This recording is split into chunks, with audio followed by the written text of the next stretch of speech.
E ora, aqui estamos nós em direto, já aqui para falarmos a propósito daquilo que foi a eleição de Joe Biden, portanto, uma análise que será feita também com o professor Tiago Lopes, da Universidade Portucalense do Porto, e portanto vamos aguardar um pouco até que ele chegue. Entretanto, temos Mr. Miguel Nunes, professor Tiago também já cá chegou, portanto, sem mais demoras, vamos incluí-lo. Isto para começar a dar as boas-vindas a quem nos segue, a Beatriz Francisca, o David Branco também. David Branco, Beatriz Francisca, Carolina Bonito, Tiago Lopes e Miguel Nunes. Professor, boa noite. Olá, boa noite. Portanto, aqui estamos nós para mais uma noite. Desta vez não será a Não maratona. será a maratona. O professor saiu às 4 da manhã, eu ainda fiquei até às 5. E foi às 5 que começaram a descambar as coisas para o lado de Donald Trump. E, portanto, comecei a ver o Instagram a virar. A Carolina do Sul chegou a pintar de azul. E, portanto, aí começou a ser isso. Portanto, antes disso, antes de nós passarmos a essa análise, só para fazer aqui um contexto, mas esperar um pouco mais que as pessoas vão entrando e, portanto, obrigado por estarem desse lado. Entretanto, já saiu o episódio onde faço a análise daquilo que está a acontecer e, portanto, o professor também, julgo que já teve a oportunidade de ouvir esse mesmo. Já eu ouvi no Spotify. Muito bem. E, portanto, é um episódio com 24 minutos de episódio, portanto, onde falo aqui daquilo que aconteceu nestas eleições, o que é que vai ser também o caminho a seguir, porque o Senado também não está fácil, também julgo que ainda agora, neste preciso momento, também não temos dados fechados. Não, para já o Senado ainda não tem dados fechados. A última vez que vi, estão empatados 48-48, mas quem ganhou para já mais lugares foram os democratas, ganharam 2 e perderam 1. Eu ainda tenho, através do Associated Press, 46-48. Eu estou na CNN, que para já me parece ser quem toda a linha tem sido a ter os melhores dados. E, portanto, eu estou a dar mérito à CNN nos seus dados. Portanto, eles estão empatados 48-48 e na casa e nos representantes dos democratas mantêm a vantagem, mas a verdade é que perderam 8 lugares, enquanto que os representantes claramente aumentam aqui ou diminuem a sua desvantagem. Dado curioso, a nível dos governadores, os republicanos aumentam, eles já tinham 26 e agora têm 27 governadores. Isso é interessante de reparar. É óbvio que a questão dos governadores é muito política local, portanto está muito desligada disto, mas a verdade é que fica aqui um dado curioso, é que a maior parte dos republicanos que concorreu a eleições teve um resultado interessante, tirando o seu presidente. E, portanto, qualquer teoria de conspiração, de manipulação de votos, cai um bocadinho por terra quando nós vimos os resultados em toda a linha. Quando olhamos para a Casa dos Representantes, até para os governadores, toda essa teoria cai um bocadinho por terra, porque se houvesse, de facto, aqui uma orquestração monumental dos democratas para infletir o resultado das eleições, que poderia ter acontecido, nós nunca devemos descobrir tudo da mesa, mas se essa inflexão tivesse acontecido, então porque é que não era para controlar todas as câmaras, não é? Porque a verdade é que Biden, e nós de certeza que vamos falar disso um bocadinho, não vai ter um começo de mandato fácil, não vai ter um primeiro ano e meio, 2 anos fáceis. E especialmente com estes resultados, a confirmarem-se estes resultados, e os resultados ainda não estão fechados, a facilidade não vai ser nenhuma. Exato, é que esse é mesmo o ponto, é que nós, apesar de nós termos já aqui acesso a alguns dados, nós não sabemos o que é que isto vai acontecer, não é? Nós, quando fechámos os nossos diretos às 4 da manhã, dissemos game over, não é? Portanto, Trump tinha ganho e começámos a tremer um pouco, salvo seja, porque começámos a ver o caminho de Trump a ficar demasiado dificultado logo nisso, porque vimos estados a pintarem de azul, entre eles o Texas, sobretudo. Sim, essa parte foi curiosa, o Texas foi curioso. Isso foi aquilo que nós trememos mais, e não é aqui eu obviamente estaria a puxar pelo Trump apenas pela questão de ter apostado isso, não é? Portanto, claro, é diferente. Tinha aqui uma outra emoção, obviamente que ninguém quer perder uma aposta, como é assim, como é evidente, não é? E o próprio podcast conversa estava invicto de há 4 anos esta parte, portanto, tivemos eleições francesas. Eu, por acaso, ouvi o Cláudio no episódio do Spotify. O Cláudio falou dessa questão de ter perdido, ou seja, ter perdido a invencibilidade. Eu não sei se o Cláudio perdeu por uma razão. E eu acho que isto é importante, os ouvintes, especialmente aqueles que nos acompanharam até às 4 da manhã e que agora estão aqui outra vez, perceberem uma coisa. Ponto 1. A questão é que eu liguei-lhe porque houve muitos que disseram que gostámos muito da vossa dinâmica, portanto, tu fala com o professor para ver se conseguimos ter outra vez. E houve aqui uma coisa que eu acho que é importante a gente ter noção. Obviamente, por exemplo, da minha parte, eu quando estávamos a fazer a análise, temos sempre a desvantagem de estar a fazer análise de dados que estão a sair naquele momento. Isso só de si já é uma desvantagem. Portanto, não há tempo para refletir sobre os dados e para os mastigar propriamente. Mas, acima de tudo, nós nunca tivemos uma votação tão massiva por votação por correio. Óbvio que a pandemia alterou completamente a dinâmica dos votos. O maior culpado da derrota da derrota de Donald Trump é Donald Trump, que fez um apoio muito vivo aos seus eleitores republicanos para não votarem pelo correio. E, portanto, esse é um dado que nós não podemos esquecer, ok? Portanto, e eu acho que isso, obviamente, perverteu aqui a eleição, porque o que aconteceu foi, o padrão de voto, obviamente, é diferente nos Estados Unidos. Eles contaram, pelos vistos, primeiro os votos presenciais todos. Sim. E depois é que começou o mail-in vote. Portanto, o voto por carta vem mais tarde. E é por isso que parece, e é aí que entram depois as teorias da conspiração todas, porque de repente ele está a ganhar nos Estados Unidos, está, porque a verdade é que o voto por carta claramente favoreceu e muito o agora presidente eleito Biden. E esse é um problema, ok? Mas esse é um problema que quem tem que decidir, como dizia muito bem, por exemplo, o David, se não me engano, o Cristóvão, pronto, é mais fácil assim, DM Cristóvão, portanto. Quem tem agora que decidir são os tribunais, não somos nós, até porque não temos a capacidade para isso. Sim. Os votos não são tendenciosos, e mesmo essas questões que estão agora a aparecer do programa no Michigan, supondo que tenha acontecido, eu não acredito que tenha acontecido numa escala suficiente para anular a vantagem, porque a verdade é esta, nós olhamos para os números e neste momento o presidente Biden leva uma vantagem de quase 4 milhões de votos. Quer dizer, é muito difícil manipular nesta escala num país como os Estados Unidos. Há tudo o resto, mas é difícil. Não, se é impossível, não há impossíveis, mas é muito difícil, ok? E, portanto, eu acho que aquilo que fez o podcast perder a sua invencibilidade, eu mantenho, eu acho que o podcast não a perdeu. À luz dos votos presenciais, quem ganha de facto é Trump, e é isso que quando nós nos deitamos, eu um bocadinho mais cedo, o Cláudio depois, aquilo que estava a ser contado essencialmente são os votos presenciais. A seguir entra aqui uma nova cantiga, que são os votos por carta, que de facto alteraram a dinâmica toda. Outro número importante, e depois até ver as perguntas dos ouvintes e tudo mais, há que ter em conta isto. O presidente eleito e o presidente agora derrotado, ambos tiveram votações históricas. Donald Trump, neste momento, tem mais votos do que o que teve há 4 anos atrás, e eu ainda não confirmei, mas acho que já tem inclusive mais votos do que o que teve Hillary Clinton, que, como se lembram, ganhou o voto popular. Sim, por desvantagem. Exatamente. Ou seja, o problema de Donald Trump não é tanto o não ser atrativo, ele é muito, a dinâmica dele continua a ser atrativa e a retórica dele, curiosamente, continua a ser atrativa. O problema é que os democratas desta vez galvanizaram o eleitorado, não tanto só por causa das qualidades de Biden, mas acima de tudo, parece-me a mim, porque houve muito eleitorado que quis prevenir que Trump ganhasse de novo.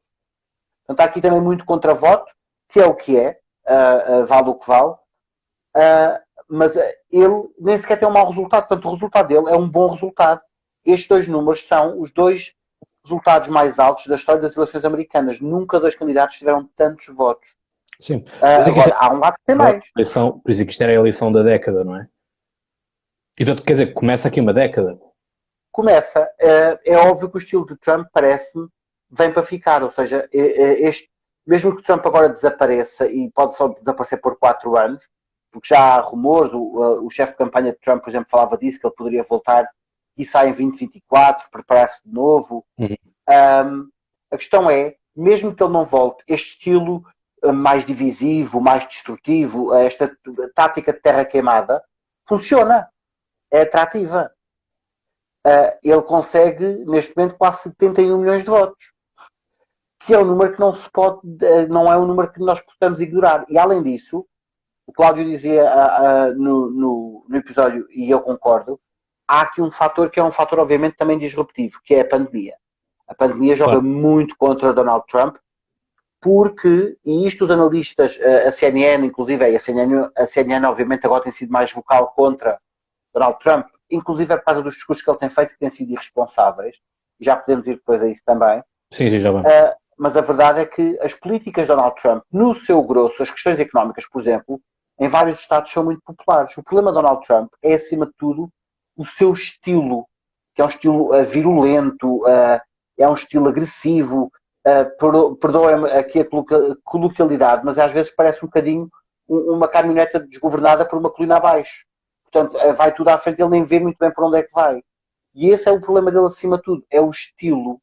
Óbvio que depois tem uma série de questões que a mim, enquanto internacionalista, e para quem estuda relações internacionais, é um pesadelo Donald Trump. Não há uma coerência, não há uma consistência, não há uma política externa definida. E é o realismo. Obrigava-nos todos os dias a estar ligados ao Twitter, obrigava-nos todos os dias a tentar ler o que é que ele ia fazer, todas aquelas questões, a guerra que ele criou com a Coreia do Norte para depois a resolver, as questões com a Indonésia, há uma série de questões que para nós internacionalistas, à partida Biden é mais seguro, nesse aspecto, é óbvio. Pelo menos mais previsível, não é? É. Dá menos trabalho. Mas é isso, é que nestas eleições, e pronto, lá está, é isto que vamos debater hoje, esta noite, durante quanto tempo, enfim, também não vamos fechar já, porque como há esta dinâmica de perguntas com os ouvintes, e por exemplo, recuperar aqui algumas que foram aqui colocadas, só que lá está, isto vão metendo em catadupa, portanto acaba por ser um pouco difícil de acompanhar, portanto não se sintam ofendidos se por acaso... Nós temos aqui muitas questões e boas questões. Sim, portanto, se eu eventualmente passar alguém, não levem mal e voltem a pôr a questão que fala-se. Obviamente que dar destaque aqui a dois podcasts que estão, o podcast universitário e o podcast À Vontadinha, dois membros também da plataforma Podcast Portugal, em que o podcast À Vontadinha diz: esta eleição será um grande caso de estudo para quem estuda ciência política e derivados. A questão mesmo esta é os derivados que isto está. O David Cristóvão veio sempre com a dinâmica de vemos todos em tribunal, vamos todos para o tribunal, portanto foi algo que ele sempre nos trouxe. Temos aqui uma pergunta do Tiago Chambel: alguma opinião sobre os republicanos alegarem fraude com base na teoria de Benford's Law? Confesso, desconheço um pouco essa lei, mas o professor Tiago... Isto tem a ver com o mecanismo de contagens de votos e tudo mais, mas okay. Eu percebo que o que alguns republicanos estão a tentar alegar, eu acho que vai ser difícil prová-lo em sede de tribunal. Pois. Portanto, eu acho que o problema aqui vai ser a consistência das provas e aquilo que existe.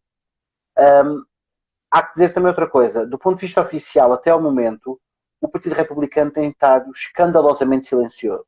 Ou seja, todos nós, aqueles que têm acompanhado, especialmente pela CNN, e que ouviram os dois discursos de Biden e de Trump no pós-eleições, viram aquilo que Trump disse.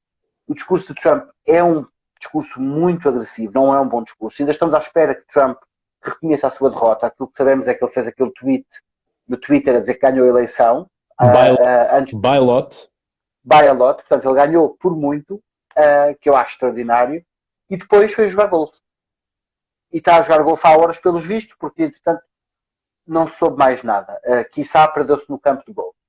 Mas a questão aqui é, o Partido Republicano, percebendo que o seu candidato está em negação total da realidade e que isso pode trazer desvantagens, às vezes a negação da realidade é mais perigosa no longo prazo. Uhum. A mim admira-me que eles estejam neste silêncio esmagador, que ninguém diz nada do Partido Republicano, tirando aqui e ali, e tirando as franjas mais radicais. Os nomes que nos interessa ouvir, Lindsey Graham, por exemplo, que é apontado como um presidenciável em 2024, nada.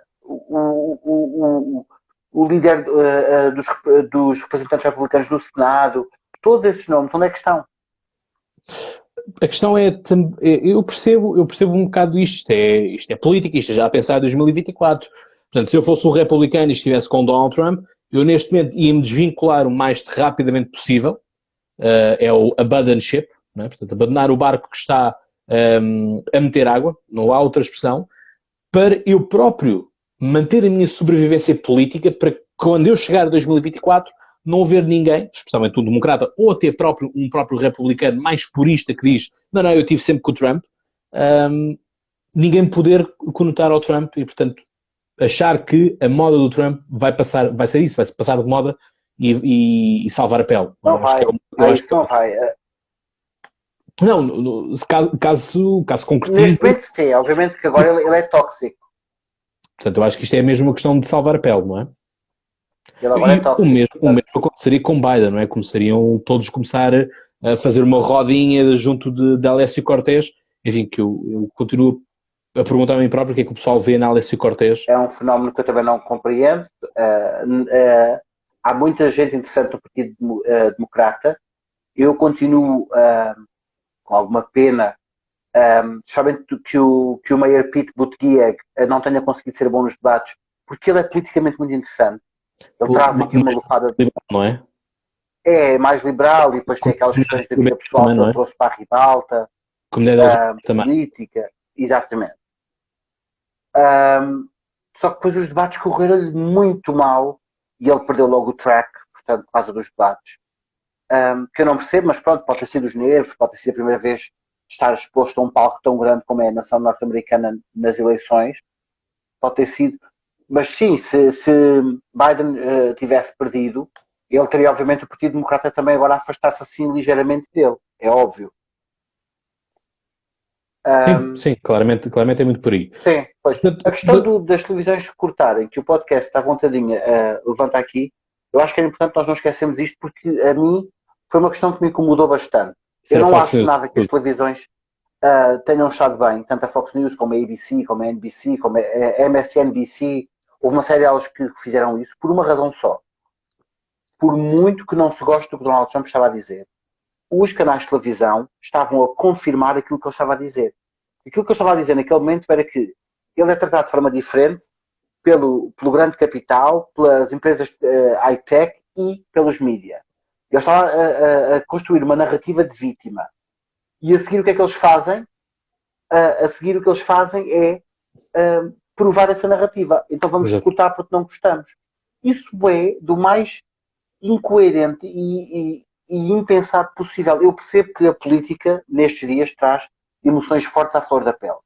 Eu imagino o que é que não será, por exemplo, para quem vive a política açoriana, o que não terão sido estes últimos dias. Esta viragem e o eventual governo à direita nos Açores terá o mesmo efeito nos açorianos. Mas a questão é, para os meios de comunicação, falta pelo menos uma calibragem. Nós sabemos que os meios de comunicação norte-americanos se podem posicionar politicamente, não há nada contra isso. Ao contrário, por exemplo, dos portugueses que ficcionam a sua independência e a sua isenção, os norte-americanos podem se posicionar e sempre o fizeram. Apoiam o candidato A, apoiam o partido B, tudo bem. Mas daí a cortar uma figura de Estado, eu isso não consigo perceber e acho que só valida toda esta franja de gente que está à volta de Trump, porque não esquecer uma coisa, e havia um dos ouvintes que dizia isso e muito bem, continuamos a ter que assumir que Donald Trump é atrativo para quase 71 milhões de eleitores. E possivelmente no final da corrida, porque os votos ainda não estão todos contados, ele chegará facilmente aos 71,5, por aí. Ou seja, há muita gente a quem esta retórica diz alguma coisa. E, portanto, isso é um sinal. O outro sinal é este, é que, pelos vistos, o líder dos republicanos, entretanto, já disse, eu isso por acaso não tinha visto, mas agradeço aqui a informação, que a corrida ainda não acabou. Ou seja, se a corrida ainda não acabou, e é por duas razões. Se o Partido Republicano vai, de facto, entrar nesta retórica, então temos que assumir que talvez haja algumas provas em alguns estados que eles consigam apresentar. Porque eu quero acreditar que eles não vão entrar nesta corrida num só porque sim. Uhum. E, portanto, se isso de facto acontecer, vão acontecer duas coisas. Estes festejos que nós estamos a ver agora nos Estados Unidos são precoces, e, portanto, estes festejos podem ser precoces, e isso Professor, pode gerar frustração e isso pode ser perigoso. E vão gerar depois também outra questão, que é, podemos ter uma coisa, um presidente anunciado muito mais tarde do que o que nós supunhamos. sim, Okay? entretanto, temos portanto, o podcast, a universidade estava a dizer que o Trump tinha voltado ao Trump, e o Trump tinha voltado ao Trump. O Trump tinha voltado ao Twitter, se é que era, e portanto ele fez 2 tweets, um a dizer 71 milhões de votos legais, the most ever for a sitting president, portanto também temos esta questão. E depois que é, the observers were not allowed into the counting rooms. I won the election. I got 71 million legal votes. Bad things happened which our observers were not allowed to see. Never happened before. Millions of mail-in ballots were sent to people who never asked for them. E temos o Twitter a pôr aqui um sinal de alerta. This claim about election fraud is disputed. Depois também temos esta guerra do próprio Twitter e de bloquear e de apagar as coisas, e os likes e os retweets não param de aumentar aqui. Pois, há essa questão, há aqui 2 questões que os ouvintes estão a dizer que eu acho que são importantes. Esta questão do facto do Giuliani estar a fazer conferências de imprensa que nem mim estão a chegar, e isso é um problema. Ou seja, peço desculpa só interrompê-lo, porque o Rafael traz aqui uma coisa que é curiosa, que é, e era um tópico que era para ter falado disso no podcast. Era para eu também ia a seguir. Exatamente. Os festejos, que hoje festejam nas ruas, provavelmente terem votado por correspondência. E a questão é que muitos deles festejaram sem máscara. Mais do que isso, estão a festejar massivamente e há uma gota. E isso faz-me confusão. Ou seja, o mesmo eleitor, é óbvio que são coisas diferentes. No momento de eleição, a pessoa está faz pelo conforto também da casa, eu percebo tudo isso. Agora, o facto de depois a seguir, as imagens que nós vimos agora, por exemplo, de Washington ou de Chicago, ou tudo mais, com ruas cheias de gente, todas muito compactas, uns com máscara e outros sem, é de uma irresponsabilidade tremenda. Dois,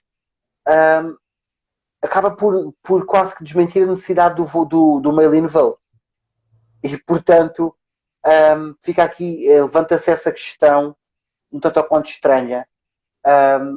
O problema é que o mail-in vote, especialmente por causa destes 2 tweets que agora o Twitter que o Trump fez, o mail-in vote vai manchar para sempre esta corrida. Portanto, infelizmente, Biden tem uma vitória maior do que o que nós esperávamos, e isso é bom para ele. O facto de ele conseguir virar alguns estados é excelente para ele, dar-lhe algum capital negocial nestes primeiros 100 dias que são cruciais para o mandato de Biden. Biden vai ter depois dificuldades crescidas para já o facto de não controlar possivelmente o Senado. No melhor dos cenários, os democratas e os republicanos estarão empatados. E depois tem outro problema, que é Biden não pode contar com aquilo que é uma tradição norte-americana de o presidente que está para sair, por norma, ajuda o presidente que está para entrar. Ou seja, há aqui um momento de quase coabitação, se assim quiserem.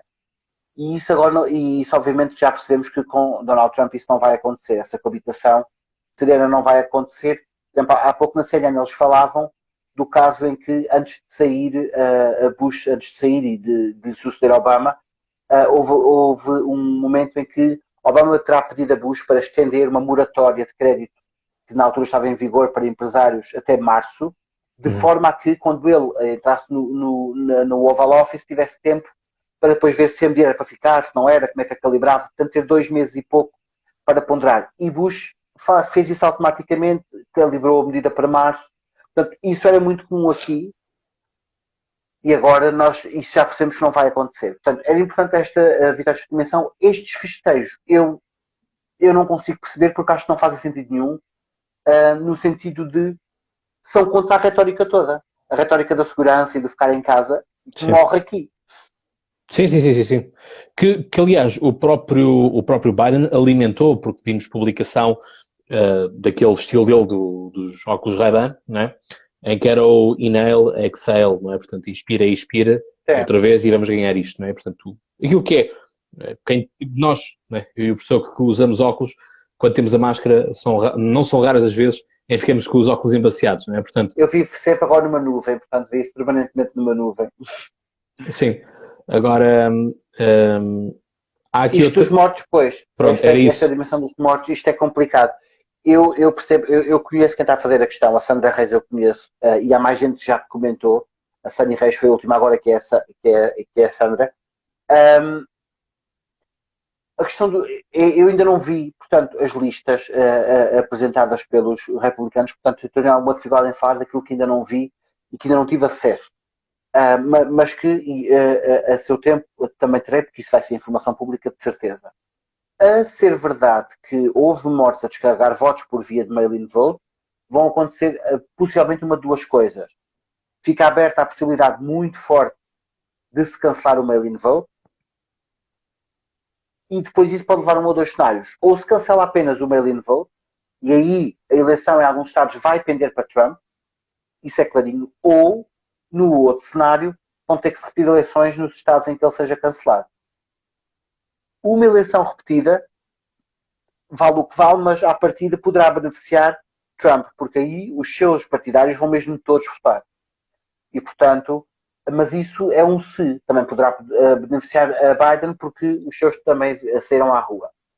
Portanto, vale o que vale aí. Mas a questão é, se provar de facto que os mortos ressuscitaram para vir votar, o que também é uma prova de democracia, porque até os mortos têm vontade de votar, mas se isso se provar, e isso tem que ser provado, não pode ser só oficiais do Partido Republicano a dizer que isso aconteceu, tem que haver dados mais concretos para além disso, porque eu também posso, eu e o Cláudio podemos fazer o mesmo que o Cláudio há bocado dizia com fazer os boletins de voto em casa. Eu posso fazer uma lista a dizer que aquelas pessoas votaram e que estão mortas. Isso é muito fácil. Hoje em dia qualquer um de nós tem um computador, faz um typing, edita de forma mais ou menos bem feita e a coisa fica feita. Portanto, isso por aí, ter uma lista na mão não prova nada. Agora, o que prova alguma coisa é termos aqui dados concretos que possam ser apresentados. Se isso de facto for apresentado, e se de facto tiver havido secções do Partido Democrata que facilitaram isso, é muito grave, e dois, pode de facto pôr um travão a esta festa que estamos a ver agora, e infelizmente introduzir aqui tensão nestas eleições. Portanto, mais ainda. Ainda mais, isso claramente, ok? Questão, isso muito claramente. Portanto, aqui é esse o ponto, não é? Portanto, era o que eu estava a dizer ao Trump e à equipa do Trump ganhar ou perder nos tribunais de distrito ou tribunais federais, dá zero, não lhe interessa, porque o jogo não é esse, mas se calhar primeiro têm que colocar as questões aí para depois poder aterrissar, portanto, fazer aquilo que chamamos a recorrer, não é? Todavia, também temos casos de pessoas que são enviadas, que se vão como testemunhas e depois acabam por dizer afinal já não tenho bem a certeza. Ou os dados acabam por ser pouco conclusivos e tudo mais. Sim. Porque a questão é, se nós temos eleições a decorrer para a Câmara dos Representantes, para a Câmara do Senado e para o Presidente, eu acho que é natural vermos aquela pessoa introduzir 3 boletins de voto. Porque eu acho que nós quando votamos, nós quando votamos nas eleições autárquicas, nós também recebemos um papel para Presidente da Câmara, outro papel para a Assembleia Municipal e ainda outro papel para a freguesia. Portanto, metemos nós 13 papéis. Portanto, quando nós temos eleições assim em simultâneo, foi o que eu disse no episódio, e portanto quem teve a hipótese de ouvir conseguirá acompanhar, quem depois diz que poderá ouvir, já está disponível também no YouTube, Spotify, Apple Podcasts, Overcast, Radio Public, enfim, todo o sítio onde costumam estar os podcasts, e portanto isto está a edição a dizer que nós nesses vídeos vemos aquilo que nós quisermos ver. Claro. Se eu quiser ver alguém a manipular as coisas, é como também temos vídeos de um negro, e depois foi aquilo que eu disse no podcast, que é, temos 2 casos de racismo já aqui a serem apresentados nesta campanha. Um primeiro é acharmos que aquele indivíduo, só por ser negro e só por ser de Filadélfia, já está automaticamente a fazer erros e a manipular os votos, isto porque aparece-nos ali a fazer umas anotações no documento. Isto depois fui ver, recorrente de vermos isto, ou seja, as pessoas quando estão quando estão a corrigir as coisas, fazem sempre anotações de algo que não perceberam, de alguma coisa que está errada, para depois ter visto depois. A questão é, o ângulo é aquele, não é? O ângulo que vocês veem também aí em casa é este, portanto, aqui para o lado da estante pode estar o quarto todo de pantanas, ninguém sabe o que é que está a acontecer, ninguém sabe o que é que está à minha frente, sabem que conseguem ver aqui pelo reflexo nos óculos que há um anel luminoso, mas o ângulo é este, não é? Então as coisas são muito estranhas. Depois, temos ainda relatos por parte ainda da equipa do Trump de delegados que foram proibidos de entrar nos locais de votação e de poderem inspecionar as coisas. Haver muitas vezes respostas de que podem ver sempre pelas câmaras de videovigilância que estão a ser transmitidas nos sites oficiais das coisas, não é? Portanto, aqui as coisas são assim que nos importam e tudo mais.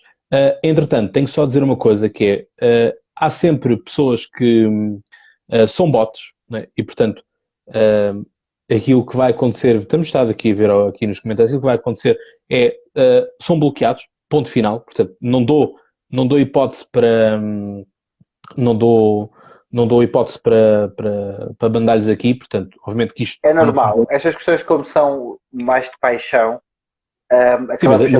eu não estou admirado, acho que é desagradável, acho que não faz sentido nenhum. Sim, mas isto já aconteceu também, isto aparecem sempre pessoal maioritariamente do Chega, depois isto é muito fácil de nós vermos as coisas, ver quem é que é, portanto é um pouco desagradável sim estarmos aqui a ver, mas todos quanto apareçam serão bloqueados, portanto não nos irão chatear mais, terão que andar a fazer contas falsas. Bom, talvez seja assim que se conseguem likes fáceis e páginas. Eu estava aí interessante aqui a ver as coisas interessantes que estão a ser ditas. O podcast à voltadinha de facto diz uma coisa que eu vou no mesmo sentido. Eu acho que se fosse uma corrupção a esta escala, com esta dimensão, era mais fácil de provar porque deixa um rastro muito maior, ok? Sim. E portanto eu percebo que quem não quer assumir isso tenha maior dificuldade, mas a verdade é esta. A corrupção massivamente feita por via eletrónica deixa rastro largo. Eu não estou a dizer isto porque percebo muito de eletrónica, estou a dizer isto porque na sexta-feira, com um colega meu da Universidade Portugalense, que é da área da informática, que aliás é da área dos grandes dados, do Big Data, eu perguntei-lhe, ele trabalha Big Data e Stream Data, que é a próxima geração de dados, eu perguntei-lhe estas questões da possível manipulação de grande escala e tudo mais, e ele não confirmou nada disto. Portanto, o que ele me disse foi que haver uma manipulação de grande escala deixa sempre um rastro eletrónico relativamente fácil de apanhar, porque a manipulação em grande escala de grandes dados deixa ainda visíveis algoritmos e, portanto, para qualquer analista de dados com alguma sensibilidade era fácil de apanhar. Portanto, não é fácil de esconder. A manipulação de votos físicos, o mail-in vote, também não é fácil de esconder, é um bocadinho mais simples, mas também não é fácil. Portanto, eu acho que pode ter havido pequenas instâncias de manipulação para os dois lados, porque não podemos achar de repente que os republicanos são as vítimas desta eleição, mas depois a outra questão para mim, a maior questão é esta. E não querendo, obviamente, dar a razão aos republicanos que poderão prová-la no tribunal, é por isso que os tribunais também servem nestas questões. Os republicanos ganharam em muitas corridas. Ganham mais um governador, têm 27 dos 50 governadores na mão. Para já estão a conseguir manter, possivelmente vão manter a maioria no Senado, por um voto, é verdade, mas vão manter a maioria no Senado. A partir dos tais 51 vai ser como aquilo deve terminar. Conseguiram reduzir a desvantagem monumental que tinham na Casa dos Representantes. Em princípio, as contas iniciais dizem que os democratas podem perder cerca de 22 mandatos, se eu não estou em erro. E para já perderam 8. Ou seja, então quem faz esta manipulação manipula para Trump perder e não manipula para haver um cenário mais simpático a Biden. Porque nós depois vimos o mapa, e se vocês virem os mapas todos, não vejam só o mapa presidencial. Eu sei que é estranho, porque aqui ocorrem muitas corridas ao mesmo tempo, mas vejam todos os mapas. Se forem ver, por exemplo, o mapa dos counties, que seriam as nossas juntas de freguesia, mal comparadas, obviamente, vocês vão ver um mapa monumentalmente vermelho. Porquê? Porque os democratas, acima de tudo, têm o voto em duas grandes partes, nas costas e nas grandes cidades. Tudo o resto é vermelho. E é vermelho também porque há secções onde tem o deserto, onde tem a zona de montanha, portanto não tem propriamente muita habitação. Mas os mapas, nesse aspecto, são muito importantes para nós percebermos isto. Os Estados Unidos, o que saem e isso sai desta eleição muito claro. Os Estados Unidos saem destas eleições fragmentados ao meio, desfarrapados, para usar a expressão que o Cláudio Apado usava, o que dificulta muito a ação de Biden. Biden tem uma série de coisas que vai ter que fazer já. E se não conseguir fazer nos primeiros 100 dias, vão marcar, obviamente, a sua presidência, a frustração que ele pode gerar pode levar a um novo fenómeno, como gerou a frustração pelos 2 mandatos de Obama. Portanto, há que ter isso em conta, que a manipulação só faria sentido se fosse feita nesta escala, tinha que ser feita para garantir pelo menos o controle também do Senado. E para já isso não parece estar em jogo. E, portanto, é por isso que a mim me faz dificuldade acreditar muito nestas questões da manipulação total, assumindo que havia a tentação de o fazer por mail-in vote. Acho complicado, acho mesmo muito complicado. Mas se houver, venham essas provas e venha esse flip of the election. Mas que venha já. Mas as provas que venham já. Se for para ser, tem que ser já. Sim, porque também é aquela coisa, nós estamos aqui a analisar e foi aquilo que eu disse no próprio episódio, que é ganhar o Trump ou ganhar o Biden acaba por ser igual, porque obviamente que temos sempre a olhar à grande escala e a política dos Estados Unidos da América bate na política mundial, obviamente. Mas ainda assim, portanto, para mim ganhar um, ganhar o outro, dá-me igual ao litro. Mas é isto, que é, nós temos que perceber realmente o que está a acontecer, e é um pouco estranho, que é, se funciona para um lado, porque é que não funciona para o outro, não é? E, quer dizer, e agora, e onde é que estão os hackers russos que estiveram em 2016? Para que não aparecem outra vez para salvar a eleição?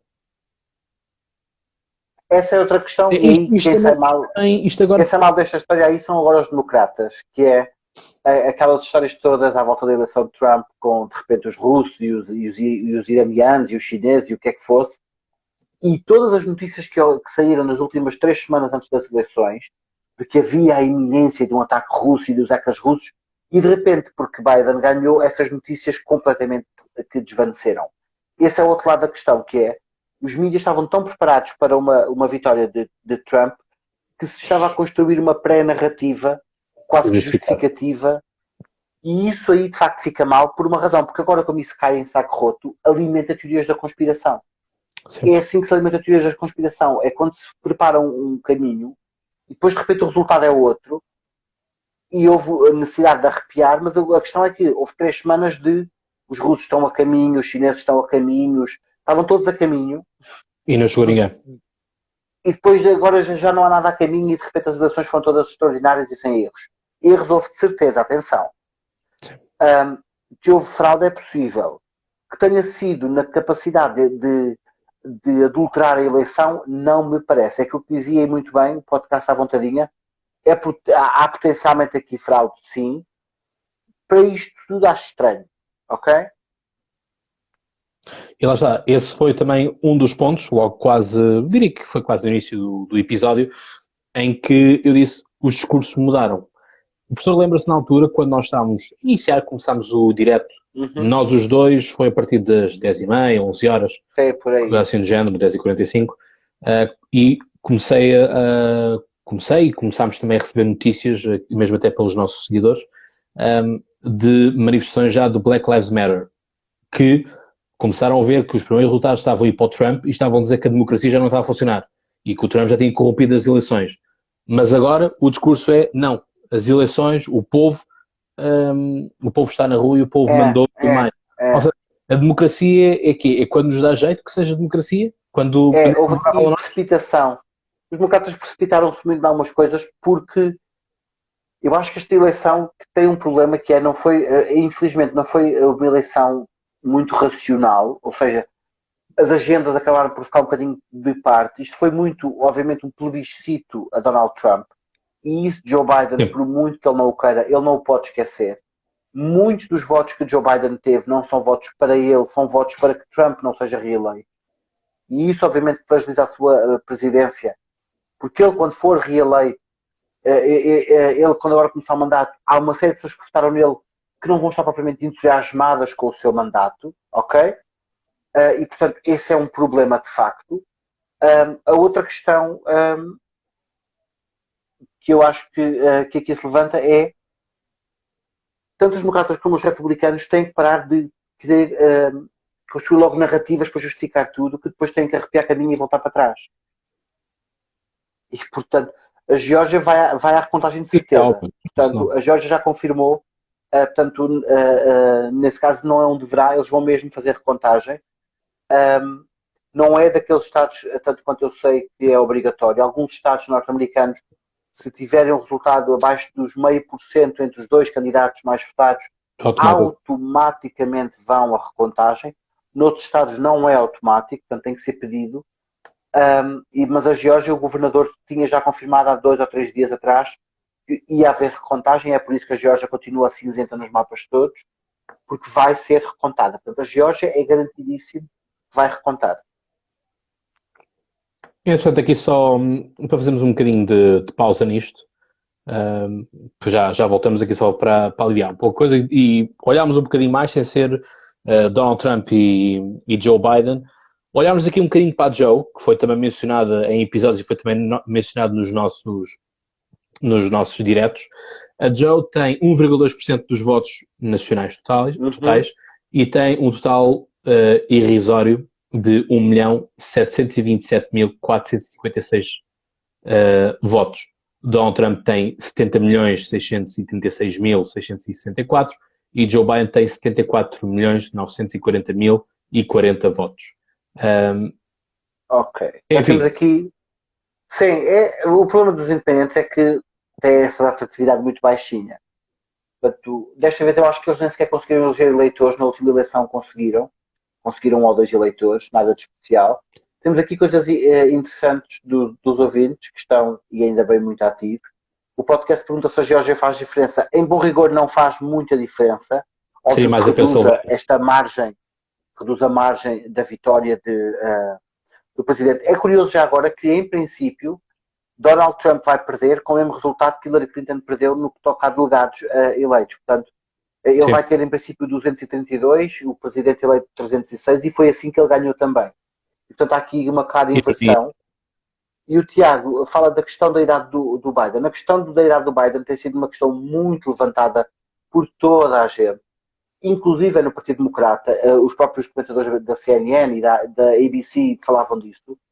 Eu acho que a idade do agora presidente eleito vai, de facto, ter alguma influência no facto de ele vai delegar algumas competências na sua vice-presidente e também naquele que virá a ser o seu State Secretary, que é muito importante, o mené do sítio. Quem será? Que eu não faço ainda muita ideia quem é que ele se vai virar. Eu acho que ele se vai virar para algum dos candidatos da corrida, ou das candidatas da corrida, mas não tenho ainda bem ideia de quem. Eu, no lugar dele, permitiria que, ao caso o Cortes ela quisesse, tomasse a pasta, por uma razão acima de tudo. Para não fazer sombra à Kamala Harris, era mais fácil enviá-la para fora do país. Portanto, às vezes esta pasta dos negócios externos é para quem nós queremos um bocadinho mais longe da vista, longe do coração. Lembre-se do que fez, por exemplo, Passos Coelho quando entrou em coligação com Paulo Portas, deu-lhe o Ministério dos Negócios Estrangeiros ao início, para ele viajar e estar o menos possível no país na altura. Eu acho que ele pode fazer uma coisa desse género, mas eu não tenho bem ideia qual é que vai ser o tracking dele para escolher. Mas a questão acho aqui... de facto que Kamala Harris vai ganhar aqui grande protagonismo. Acho que é uma candidata extraordinária. Acho que ela vai ser uma vice-presidente interessante. Vai haver um excesso de lirismo agora dos mídia, esta questão do primeira mulher de cor vice-presidente. Acho que isso não é assim tão relevante quanto isso, porque o meu problema não é isso, não é importante, é que reduz-se a capacidade de Kamala Harris só a este fé de ser mulher e não ser branca. E eu acho que Kamala tem muito para dar, além de ser mulher e não ser branca. E, portanto, é muito importante que não nos esqueçamos, e ainda bem que o Tiago e mais ouvintes têm isso em atenção, é muito importante não nos esquecermos que Kamala Harris é politicamente muito mais interessante para mim, pessoalmente, muito mais interessante do que, por exemplo, a Ocasio-Cortez, que é muito mais Vanity Fair, é aquilo que nós chamamos de esquerda caviar em Portugal, portanto é muito mais o tipo de candidata que eu pessoalmente não acho muito interessante. Kamala Harris não, Kamala Harris é uma mulher politicamente muito bem preparada. Sim. Infelizmente teve uns debates muito fraquinhos nas primárias e foi isso que a afastou da corrida. Ela, de facto, os debates não lhe correram muito bem, mas eu acho que ela vai ser o grande pilar de Joe Biden, que vai precisar desse pilar, porque por muito que ele queira, a idade vai jogar contra ele, e portanto eu acho que ela aí vai ser importantíssima. Tenho algum medo que a vice-presidência de Kamala Harris destrua alguma capacidade de ela vir a ser presidenciável tão cedo, porque vai desgastar a imagem dela. Sim. Portanto, mas isso vai depender de quem é que do outro lado vai aparecer. Sim. Já vamos aos republicanos, até porque o David Cristóvão, enfim, nós somos amigos, portanto, obviamente que nos seguimos nos nossos perfis pessoais um ao outro e trocamos bastante as mensagens. E ele tem estado a partilhar combinações de Donald Trump e o Donald Trump Jr., Donald Trump e a Ivanka Trump, já para tudo para 2024. Eu não tirava o filho dele da corrida, de facto, mas já lá vamos. Estou a tirar, mas vamos com calma, vamos calma com isso. A questão é, Alessia Cortez, que traquejo, que além de dar conferências e de pousar para revistas e falar de feminismo e tudo mais, o que é que ela faz mais? Honestamente. Eu percebo que ela apaixona alguns eleitores. Eu sinto mais que a Alessia Cortez é uma bandeira, é um pouco como aquilo que o professor estava a dizer, que se pode esgotar pelo facto de ser latina, mulher, esquerda, não é? E portanto... A diferença, para mim, a grande diferença entre a Alessia Cortez e a Kamala é uma de duas. A Kamala é muito competente, eu não quero dizer que a Alessia não seja, mas a Alessia vive muito de tentar viver só deste lado pessoal da coisa. Ser mulher, ser latina, ela está sempre a bater neste assunto, o que eu acho que no longo prazo se pode esgotar. Ela tem uma vantagem que ela, do ponto de vista da comunicação, ela sabe comunicar muito bem e ela posiciona-se muito bem na comunicação política, portanto ela joga muito bem com o soundbite, ela sabe muito bem o que dizer e como se posicionar, de acordo. Mas eu não há. Ponto 1, ela até poderia ser presidenciável, não sei se ela terá capacidade de fazer duas coisas, conseguir o funding, que eu não sei se ela vai conseguir, e não sei se o partido vai querer uma candidata como ela. E ponto 2, a candidatura de Ocasio-Cortez vai depender muito das candidaturas que surgirem do lado republicano. Ela pode ser uma arma de arremesso contra, por exemplo, um Donald Trump Jr., não me admirava muito, mas se for um candidato mais moderado, por exemplo, Lindsey Graham, ela já não tem muito para dar a isto. E, portanto, ela não tem, eu acho que ela não tem muito estofo nesse aspecto político, enquanto que a Kamala de facto tem, e não é só a Kamala, há mais gente aqui. Eu acho que há aqui estrelas que os democratas trouxeram nesta corrida muito interessantes e que nós não podemos perder o tracking. Desde o Pete Buttigieg, uma série de outras pessoas. Há também uma geração de políticos que talvez estejam numa fase de saída. Portanto, os políticos mais institucionalizados talvez estejam numa fase de saída. Não sei se vai acontecer ou não, mas talvez aconteça isso. Há um dado engraçado desta eleição que eu acho que também não devemos deixar passar. Por muito que nós não queiramos, há aqui outra questão que é a vitória de Biden, em parte, no grande esquema das coisas, quando olhamos para o grande esquema das coisas, agrava um bocadinho ainda mais a derrota de Clinton por um aspecto. É a única pessoa que perdeu contra Trump. E, portanto, nesse aspecto, e infelizmente, obviamente, e é óbvio que a culpa não é tanto de Clinton, mas devido ao momento pós-Obama, de haver aquele desencanto um bocadinho com a política dos democratas que não, do ponto de vista doméstico, que não cumpriu tanto como se esperava e tudo mais. Eu percebo isso tudo. Mas a verdade é que Biden consegue ganhar, ela não. Exato. É o ponto. A Kátia faz uma pergunta importante. Se eu acho que vai conseguir. A minha questão não é tanto o conseguir. Eu não sei se ele vai ter energia para ir ao segundo. É isso. A idade não sei se vai permitir. Eu acho que se ele conseguir um mandato é muito bom. Não estou a dizer nada trágico que aconteça a Biden, obviamente. Mas a verdade é que ele tem a idade que tem. Ele já não é novo. Se vocês viram mesmo que eu, na fase final da campanha, ele de facto aparece com pouquíssima energia. Mesmo no discurso na terça-feira que ele fez, não foi um discurso muito empático.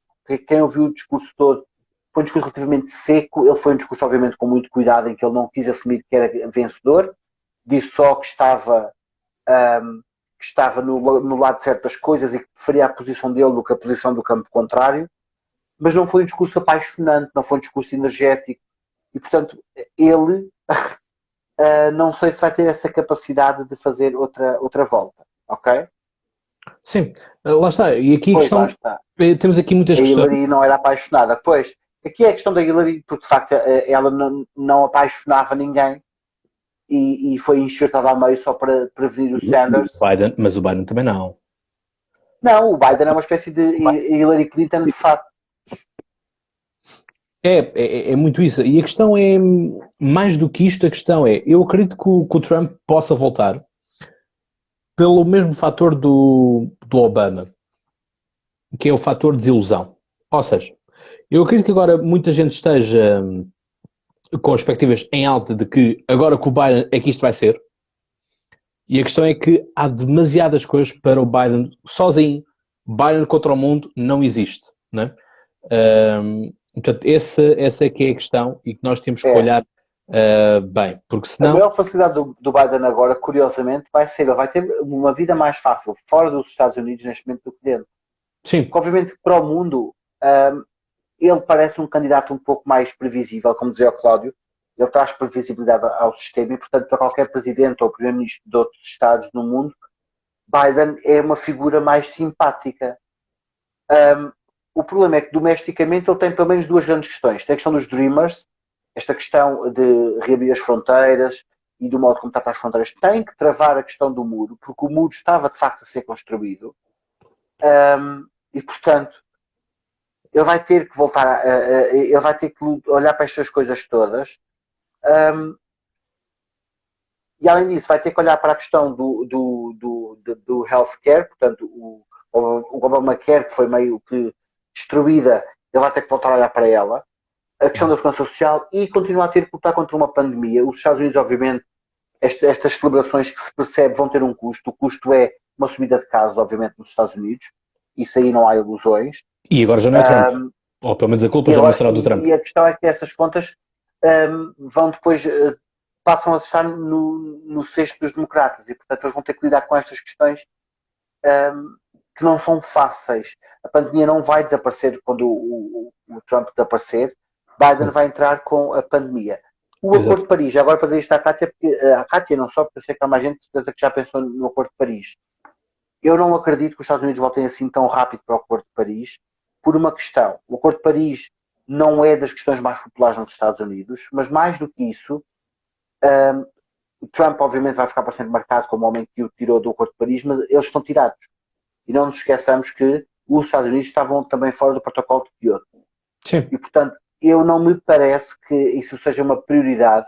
É um bocadinho como a famosa reforma legislativa em Portugal, que depois vai sempre para a gaveta. Vai ser parecido. Portanto, vai-se falar um bocadinho disso, mas o Acordo de Paris fica na gaveta. O que eu acho que de facto as coisas podem ter progressos interessantes é no acordo, no START 2, portanto no acordo de desarmamento estratégico com a Rússia e talvez incluindo a China, fazer um START 3. Isso parece-me que Biden vai ter interesse em fazer isso, porque ele tem que firmar credenciais diplomáticas também.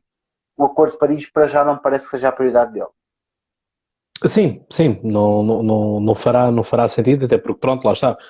É que nós esquecemos de uma coisa, é que o americano per si é conservador, ou seja, está voltado para si, não se preocupa com o resto do mundo, não é? Por isso é que quando temos aqueles em que os americanos ficam um país africano, apontam para continentes à toa e dizem que um continente sozinho é África, pensam que a África inclusive é um próprio país.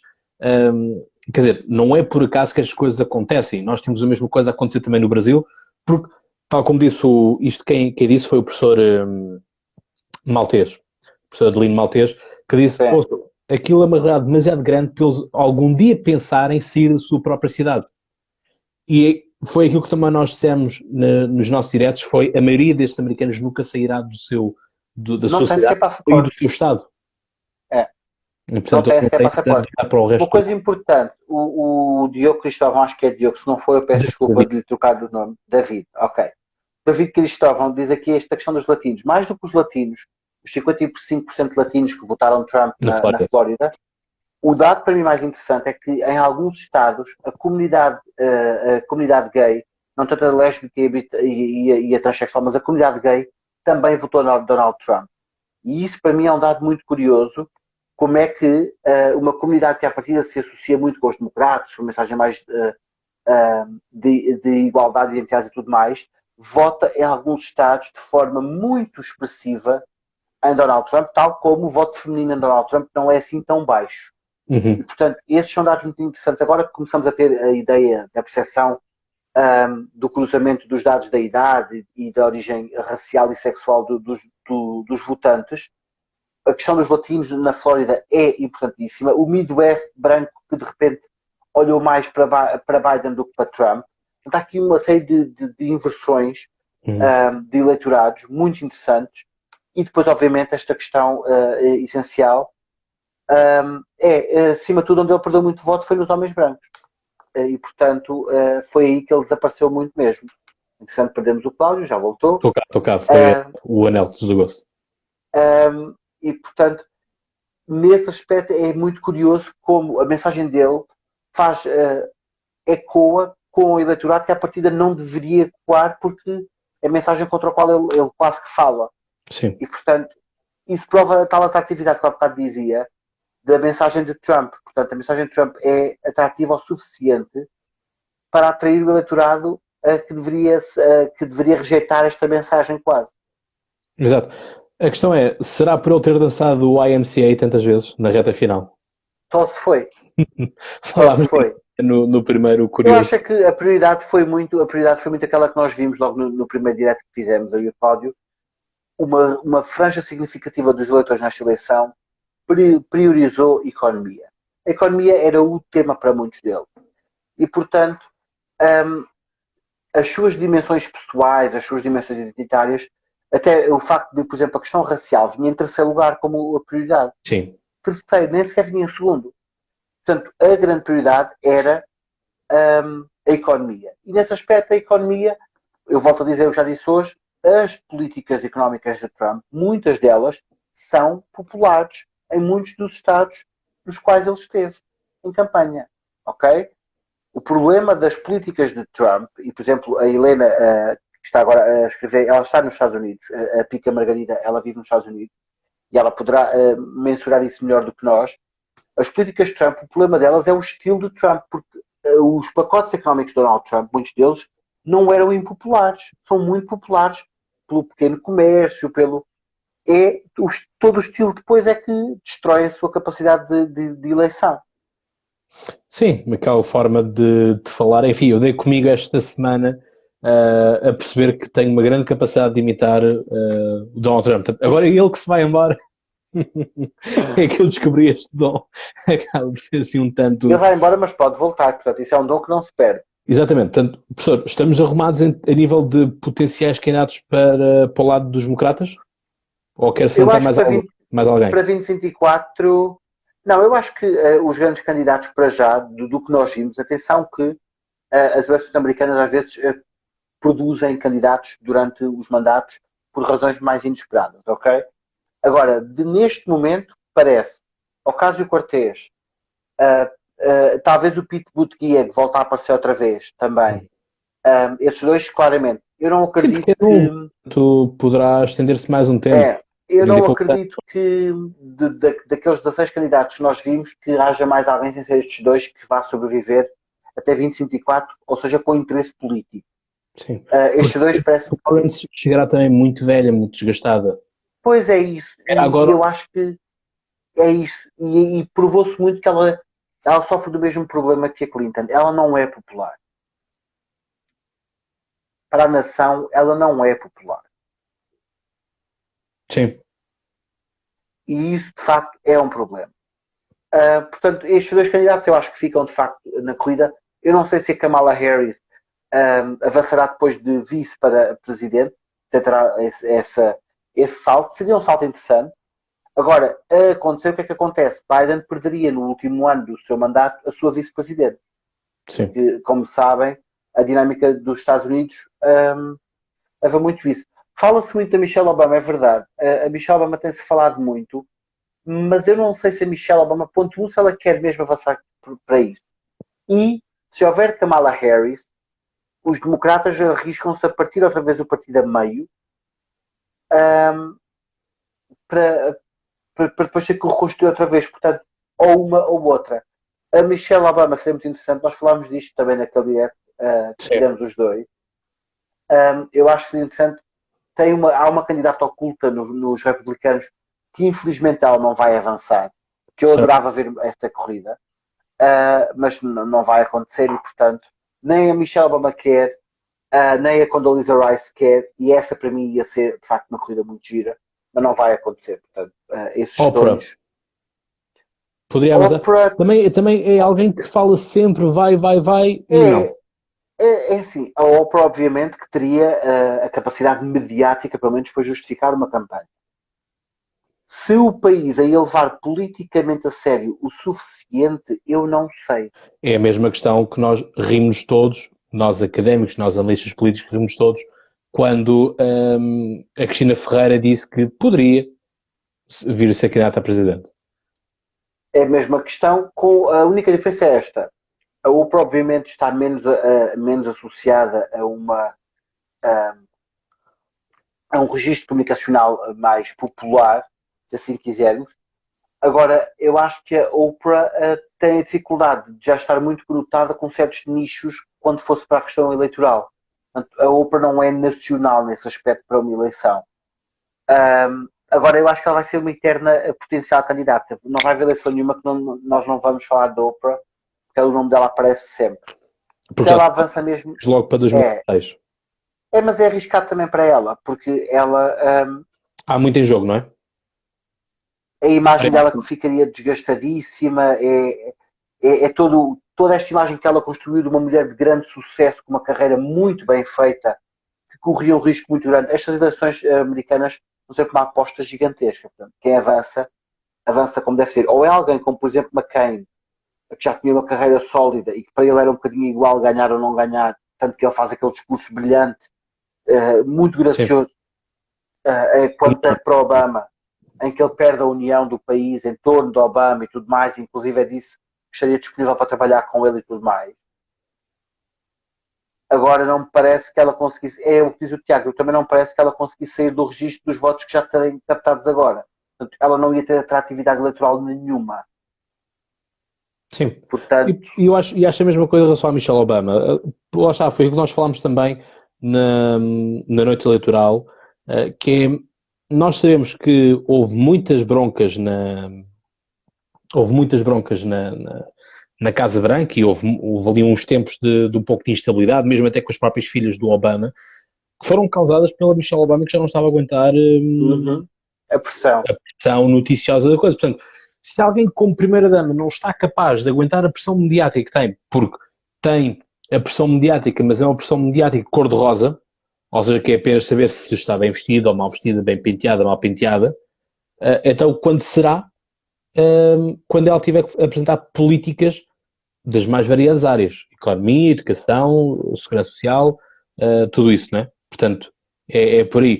Podcast à vontadinha, lembra-nos aqui uma coisa que é Ronald Reagan também era ator antes de ser político. É verdade. E outra coisa. Sim. Eu aqui quero trazer mais outra coisa e depois a Sandra Reis diz, não entendo esta coisa de figuras públicas virarem presidentes, não se tem de estudar. Pois, é um pouco isso. Por exemplo, outra pessoa que também seria um excelente candidato e que não avançou, porque também não o deixam, e não o irão deixar, obviamente, Kevin Spacey. O homem que deu corpo para a Frank Underwood na House of Cards, né? A minha série favorita, desde já.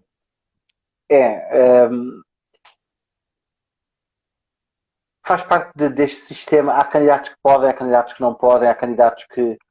Porque, assim, não é só o que ser candidato. No caso dos Estados Unidos, é a capacidade de atrair os dadores, que é logo o primeiro grande teste são os donors. Porque os donors obviamente influenciam a capacidade ou não de concorrer em todos os estados ou só em alguns, ter muitos anúncios de televisão em todos os estados ou só em alguns. Portanto, os donors são importantíssimos O Kanye West, eu creio que não deu em nada. Portanto, a votação, se ele chegou sequer a ir a votos, a votação terá sido para lá de baixa. Kanye West, ninguém nos Estados Unidos levou a candidatura a sério. Na altura toda a gente achou, aliás, que ele estava a gozar com as eleições, e depois quando perceberam que era a sério, a maior parte achou que ele estava a gozar com ele próprio, porque não era a coisa mais séria do mundo. E por isso é que não deu em nada. Os candidatos do lado republicano, que eu acho que ficámos por falar, eu não sei se o Donald Trump Jr. será o herdeiro político com a vida mais fácil de entrar na corrida de 2024. Ivanka, talvez. Pois o Kevin com os escândalos morreu para sempre politicamente. Está muito queimado porque nós acabamos com a associação ao Me Too. Nós, em relação ao Kevin Spacey, nós não votaríamos, para sermos honestos, nós não votaríamos no Kevin Spacey, votaríamos maioritariamente naquela personagem criada de Frank. Era mais um fetiche do que propriamente algo pensado. Sim. Nos republicanos, então, eu acho que a Ivanka Trump, talvez, se ela quiser, claro que o Donald Trump Jr. pode sempre avançar se ela quiser também, mas se ele quiser, mas eu acho que a Ivanka tem mais capacidade eleitoral, já porque pode ir buscar aquele trunfo da ideia de estar na corrida para ser a primeira presidente mulher norte-americana. E concorrendo diretamente, trunfo, por exemplo? E concorrendo, por exemplo, com a Kamala Harris. Depois, porque dizem, até alguns analistas agora recentemente, diziam que a única que poderá chamar à razão o seu pai é a Ivanka. É muito curioso. Que ela é vista como de todas a mais moderada. O que ela tem posto no Twitter, ao contrário do que algumas pessoas querem ver, não tem nada de radical. O que ela diz é verdade. Ela diz que contem-se os votos legais e se houver votos ilegais, mandem-nos fora. É basicamente isto que ela pede.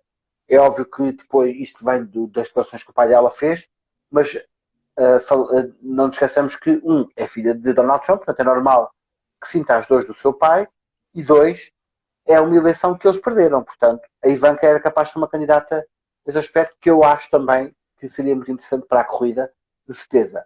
Até porque a Ivanka disputou mais, participou mais enquanto, ou seja, a Ivanka... Em toda a administração, sim.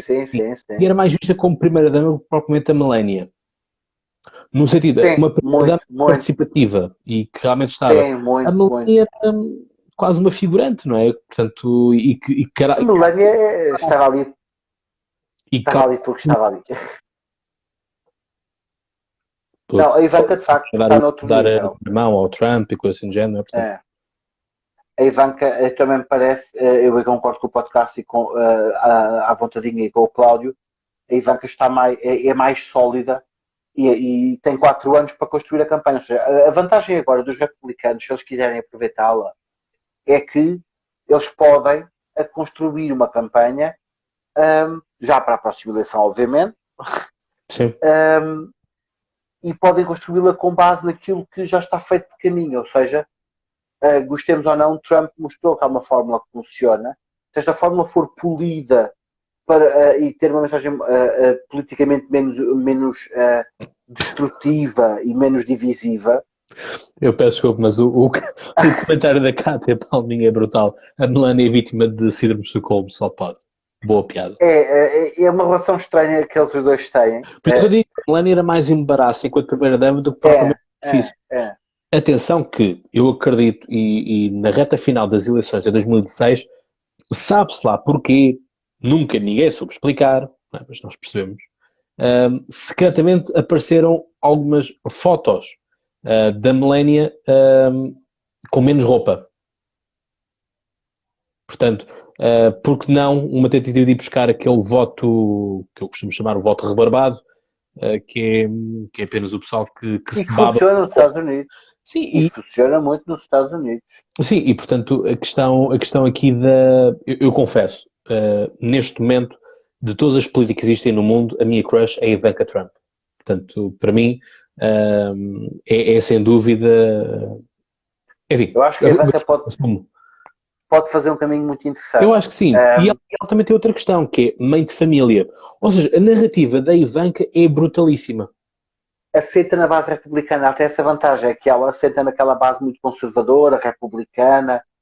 Mas até é capaz de ir pescar o olhinho aos democratas. E agora tem uma credencial, que é filha de um ex-presidente.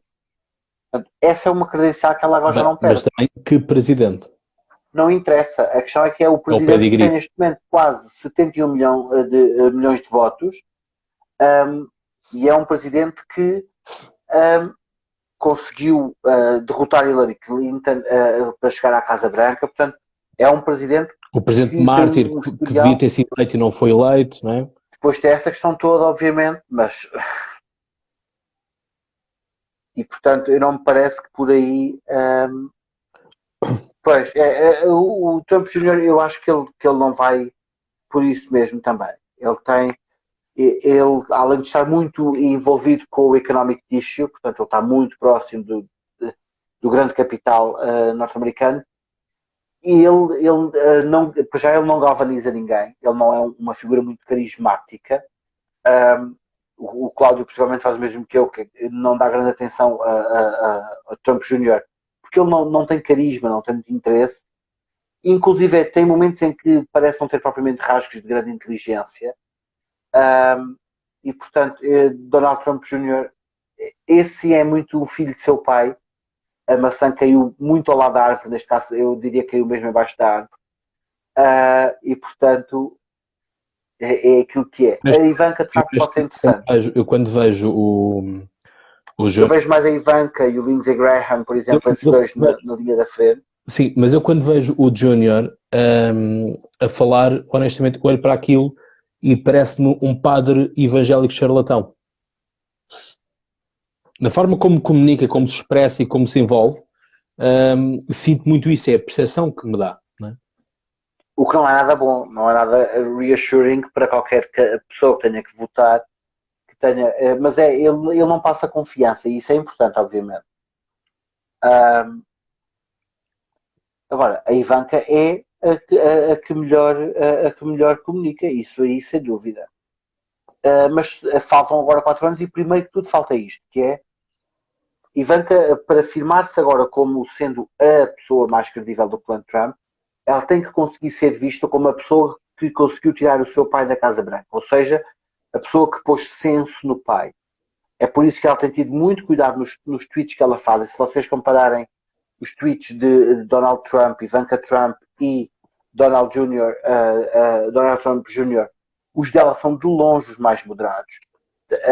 E, portanto, eu, por acaso, no caso dos Estados Unidos, eu acho que ela não tem idade mínima definida pela Constituição. Tem. Por isso é que a Cortez nunca poderia este ano. Só daqui a 4. Ok. E a Ivanka tem 39. Nós temos, que são os 35. Portanto, quem quisesse derrotar Marcelo, tinha que esperar. E a Alessio Cortez, neste momento, tem 31 anos. Portanto, também tem que ser a barreira dos 35, sim. Se vai ter o bom senso de sair da Casa Branca sem fazer fitas. Pergunta a Cátia Palminha. Não, porque já está com isto tudo. Não me admirava nada também que ele se recusasse a ir à tomada de posse de Biden, pervertendo totalmente o protocolo dessa cerimónia, mas não me admirava nada. Ou que estivesse lá em modo fitinha. Mas eu acho que até ao dia em que Biden tome posse, vamos ter aqui agora um período relativamente tenso. E são 2 meses ainda pela frente, porque a correr bem, Biden toma posse apenas a 7 de janeiro. E até lá tem todo um percurso agora em que vai ter que conviver com um ex-presidente. E pior é isto. Biden vai ser obrigado a fazer aquilo que mais criticou em Donald Trump. Donald Trump governou muitas vezes por decreto presidencial. Biden considerava isso um expediente não democrático, mas a verdade é que ele, para conseguir fazer alguma coisa nos primeiros 100 dias de governação, ou faz por decreto ou está condenado a não fazer nada. Sim. Portanto, Biden, por força das circunstâncias de não ter controle das instituições plenamente, ele vai ter que governar por decreto presidencial, manchando um bocadinho o começo da sua presidência. Ele ainda pode fazer algumas coisas, ele ainda pode aprovar. Não perde poderes. Ele ainda pode aprovar uma série de coisas aqui. Tivemos o Hoover, Exatamente, tivemos o Hoover que dinamitou todo o início de mandato do Roosevelt. Roosevelt, sim. Portanto, eles, ao contrário, por exemplo, do presidente português, que até antes da eleição perde alguns poderes e depois reganha-os e tudo mais, os presidentes norte-americanos, ele até o dia 6 de janeiro está em modo roda livre. Portanto, ele pode fazer um bocadinho aquilo que lhe apetece. E é isso que torna este período agora tão complicado. É por isso. Agora vai ser uma questão de gerir, mas eu acho que aqui o caminho mais provável vai ser, obviamente, os dois lados. Obviamente que Biden e Trump não se vão encontrar tão cedo. Os republicanos e os democratas vão possivelmente afirmar um acordo entre si para criar uma espécie de red lines, mais do que zonas onde vão cooperar, zonas onde não se vão interferir para já. E, portanto, esse acordo não vai ser fácil de definir, mas vai ter que ser feito. Há uma pessoa aí que vai ter que ser afastada desse acordo, porque senão ela destrói as hipóteses do acordo, que é Nancy Pelosi, que é muito má para estas coisas. E, portanto, aliás, eu não sei se Nancy Pelosi, na atual conjuntura, se vai conseguir manter muito mais tempo na sua posição, porque ela pode fragilizar Kamala e pode fragilizar o presidente Biden. É só pedirem para ela ajoelhar um bocadinho em memória do Black Lives Matter e já não se levanta. Pois, eu ia perguntar por acaso à Helena, ela está-nos a dizer que os Trump supporters vão destabilizar as coisas em massa, ainda há bocado ela dizia que as coisas estavam muito tensas no terreno, que era isso que eu queria, nós há bocado perguntámos e ela está-nos a dar essa ideia. Ela vive nos Estados Unidos, portanto, que é a ideia de que há de facto alguma tensão nas ruas. E a ideia de que a situação não é assim tão celebratória como parece neste momento. Portanto, há ainda hipótese de que há alguma instabilidade. Eu continuo a achar, mas eu acho que eu sou quase sempre otimista, que não vai haver escalada para conflito real à escala nacional. Agora, há aqui potencial ainda para alguma frustração, acima de tudo, porque os hardcore Trump supporters ainda não aceitaram a derrota. Isso é muito claro. Basta entrar nas redes sociais, não só no Twitter, mas até redes como o Instagram ou o YouTube, eles não estão a aceitar a derrota. E estão muito organizados, acima de tudo muito motivados. Estas celebrações que eu percebo e que fazem sentido são também um teaser que não vai ajudar, obviamente, a tirar tensão das ruas. É normal, eu acho que são legítimas as celebrações, com todas as questões que nós já aqui referimos, mas há aqui lastro para mais uma semana relativamente complexa na política americana. E, portanto, isso aí deixa aqui muitas portas ainda em aberto. Portanto, então, recapitulando, voltando um bocadinho para trás, Donald Trump Jr. menos, Ivanka Trump mais. E Lindsey Graham, de certeza. Lindsey Graham, ele está-se a posicionar imensamente para ser candidato pelos republicanos. Uma figura mais moderada dentro dos republicanos, mas ele é muito bom comunicador. É relativamente novo para a escala política norte-americana e, portanto, ele é uma figura interessante. Depois eu não sei se Giuliani vai tentar ou não outra vez. Não, há sempre aqui uma série de candidatos, nós nunca sabemos muito bem se vão lançar ou não, porque a verdade é que nesta corrida, como se sabia que Trump ganhava as primárias, nós não vimos aparecer ninguém propriamente do lado republicano. E portanto nós não vimos nada de candidatos e logo nós não conseguimos medir o pulso à popularidade ou não de eventuais nomes. Eu acho que agora os próximos 2 anos é que vão determinar esse pulso e vamos ter depois que aguardar também para ver se os republicanos aproveitam ou não os midterms, portanto as intermédias, e se conseguem fazer virar a casa a seu favor. Eu também acho que o Rudy Giuliani tem condições ainda para ir a uma ronda final e quiçá conseguir a nomeação. A eleição já não sei, vai depender muito de quem estiver do outro lado também. Mas eu acho que o Rudy Giuliani é uma daquelas cartas que está na mesa ainda, claramente.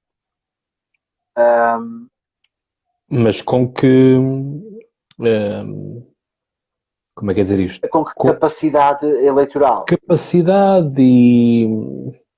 Porque ele neste momento. Tem a imagem meio queimada. Exatamente, pronto, é isso. Com que legitimidade, com que capacidade é que ele tem de angariar votos, até porque ele, quando há atualmente alguma coisa má para ser dita, ou ele assume o jogo sujo dos republicanos, ou seja, é preciso fazer alguma coisa que é mais complicada e é preciso entrar o na lama. Giuliani seria aquela figura que seguiria a linha Trump, se quiser, se o Cláudio quiser, já um dos ouvintes dizia isso, que Trump obviamente vai ser estudado por analistas políticos nos próximos anos, com certeza que vai, acima de tudo porque este estilo de governação voltado para a comunicação do dia-a-dia, para a gestão do dia-a-dia e não para a grande política, por muito que nós não gostemos, provou-se que é possível fazê-lo.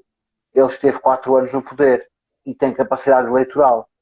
Trump, volto a dizer isto, é derrotado, mas com um resultado melhor do que teve Obama. Ok? Portanto, a votação de Trump não é uma coisa que nós possamos esquecer. Ele não foi. O voto popular foi muito simpático para Trump. Ok? Ora, aí temos a Tânia, que também é aí do Norte. Os quais. Depois aqui a questão dos crimes. Eu só precisava saber que crimes. Ok. Ela depois especifica, obrigado Tânia. Os filhos de Trump, a Ivanka fez negócios com a China, enquanto a China usou a. Sim, mas isso é a questão dos crimes económicos e do peculato e do tráfico de influências. Difícil de provar. Dois, é difícil de levar ao tribunal estas coisas, ok? São crimes difíceis. Há aqui um nome que o Diogo traz e que eu acho que é muito importante, que é a Sarah Palin. Eu não sei se a Sarah Palin ainda tem capacidade, o David, vai ser para sempre Diogo. Se fosse meu aluno, estava condenado a ser Diogo até ao final do semestre. 56 anos. Eu não sei se a Sarah Palin tem capacidade eleitoral na mesma corrida que o Rudy Giuliani, ok? Portanto, tem esse problema. Eu acho que a Sarah Palin tem agora uma vantagem, que é a ideia do underdog, também o teve Donald Trump e foi presidente. Portanto, para ela isto pode ser um estímulo a ser presidenciável. A Sarah Palin é uma figura divisiva dentro do Partido Republicano. Portanto, teria a dificuldade, acima de tudo, da nomeação dentro do Partido Republicano. Eu não sei se está mais queimado do que o Rudy Giuliani, mas no partido ela é muito divisiva. Portanto, a grande dificuldade dela seria essa. Além disso, não tem facilidade em chegar aos grandes doadores. Portanto, os grandes doadores não arriscam ou não arriscariam à partida financiar Sarah Palin nesta fase da corrida. Portanto, não sei se ela ainda consegue ir assim a jogo com essa facilidade. E é um risco muito grande. Portanto, os republicanos não sei se vão correr esses riscos. Eu lembro na altura de quando foi a candidatura do McCain que ela teve problemas por causa da filha, certo? Já não me recordo em que contexto, acho que foi um aborto ou uma coisa assim de género, ou que apareceu grávida. Depois teve uma série de declarações muito contundentes sobre uma série de assuntos e ficou muito marcada na altura. O Mitt Romney, por acaso, é o nome que eu tenho pensado e não sei, ainda não percebi muito bem se ele quer ou não quer avançar. Eu acho que se ele avançar dentro do Partido Republicano, pelo menos do lado do aparelho, o aparelho mais facilmente reage a Mitt Romney. Agora, o Mitt Romney vai ter a dificuldade que teria, por exemplo, Hillary Clinton, que é ter o aparelho com ele. Eu não sei se os Estados Unidos se vão galvanizar pela sua candidatura. Sim. Mas ele pode aprender, ele tem tempo ainda, portanto, ele ainda dá para trabalhar, as questões de comunicação dão para trabalhar. Ted Cruz, 49 anos. Ted Cruz teve uma questão muito má, se vocês se lembram, no primeiro mandato de Trump. Portanto, naquela primeira corrida de Trump, Ted Cruz nos debates, então foi péssimo. Teve um primeiro debate excelente e depois daí para a frente entrou em modo dissidente. Se ele afinar as questões todas de comunicação e não quiser entrar só naquela questão do falar espanhol de vez em quando só para ir buscar as credenciais latinas, pode ser um candidato interessante. Ted Cruz seria um candidato muito giro para concorrer contra, por exemplo, um Pete Buttigieg com contraponto e para anular a vantagem do encostar ao voto latino, é importante também ter isso em conta. Para 2024, o voto latino vai ter uma expressividade, a continuar com a demografia que tem tido nos últimos anos, vai ter uma expressividade muito significativa. Portanto, é possível que os candidatos com credenciais latinas apareçam com algum impacto. Nós, nesta eleição, tivemos um bocadinho disso nos debates em que toda a gente quis mostrar que sabia dizer palavras em espanhol. Às vezes até foi um bocadinho confrangedor de ver, porque era do nada, falavam o si, o no, e aquelas coisas assim um bocadinho meio pitorescas. Isso vai acontecer muito mais em 2024. O podcast à Vontade Minha diz que o Ted Cruz está queimado, está por causa disso mesmo, porque a campanha na primeira volta de Donald Trump, que Trump ganhou a corrida, correu-lhe muito mal. Foi mesmo que o Jeb Bush, que foi um candidato fraquíssimo, aliás, aposto que o clã Bush já esqueceu esse momento em que o Jeb Bush avançou, porque Jeb Bush ficou abaixo de qualquer expectativa má que se tivesse, ele foi pior ainda. Ted Cruz, sim, podia ser um nome que teria que ser um nome que tinha que se reinventar. Portanto, Ted Cruz tinha que aparecer quase com 2.0 para nos fazer esquecer os traumas da primeira tentativa, de 2016. Nós, a nível de clãs, de família, os Clinton acabaram. Portanto, acabou no próprio Bill. Sim. Hillary voltou, mas apenas para secretária de Estado. Portanto, como se fosse ministra dos Negócios Estrangeiros. Temos os Bush, conseguem o Bush pai e Bush filho. Obama para já fora. Obamas e a partir de não voltaremos a ter mais nenhum Bush, certo?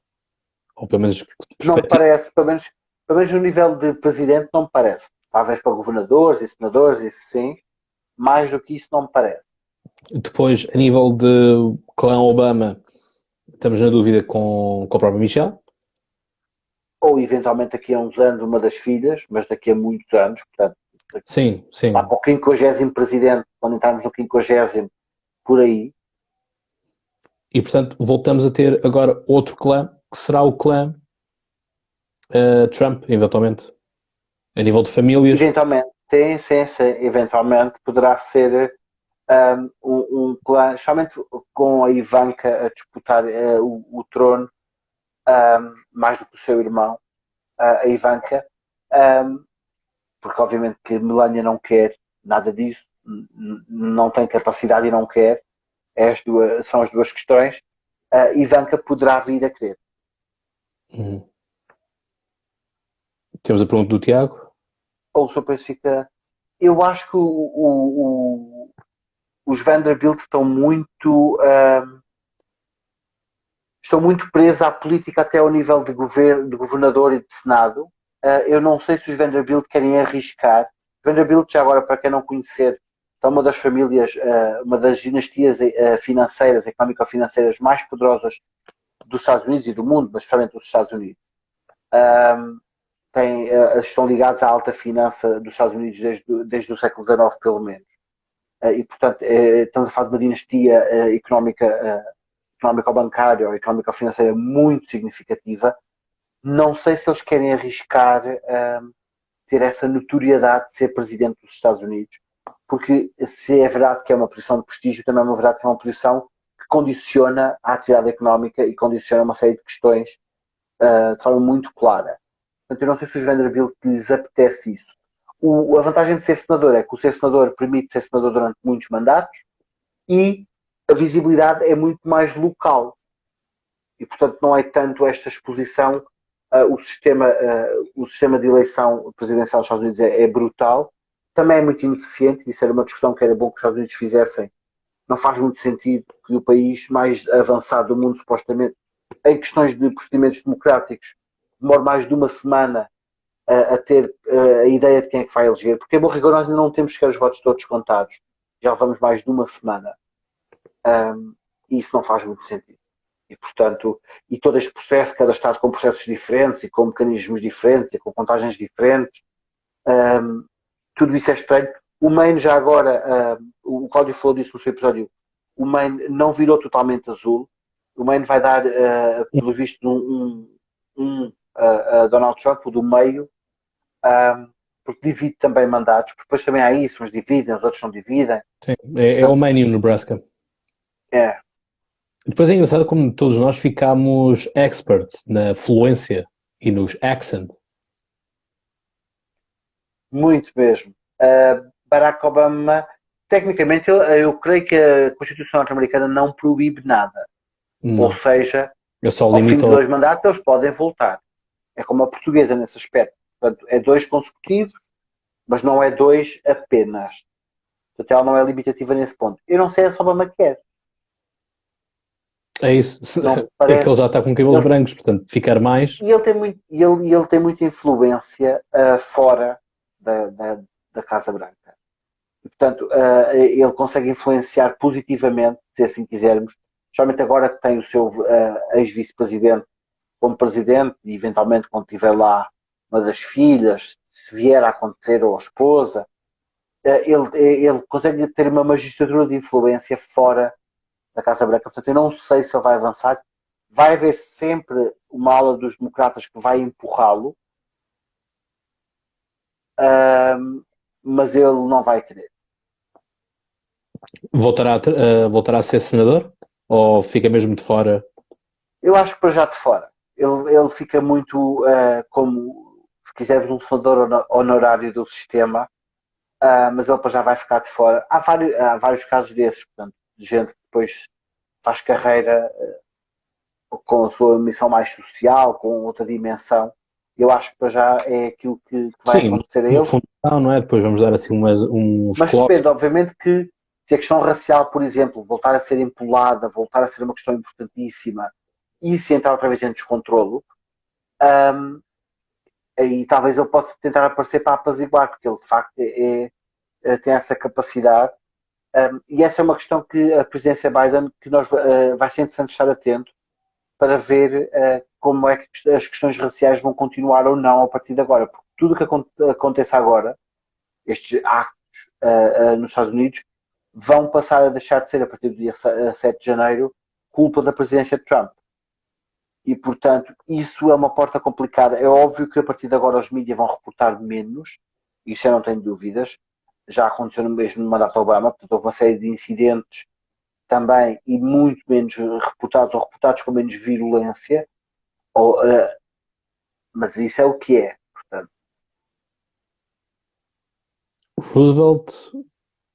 Roosevelt o quê? Isto tem a ver com os mandatos, sim, não, tem a ver com os mandatos. Eu também não me lembro se foi o Eisenhower ou o Roosevelt que fizeram 3, mas que é que agora já não podem fazer?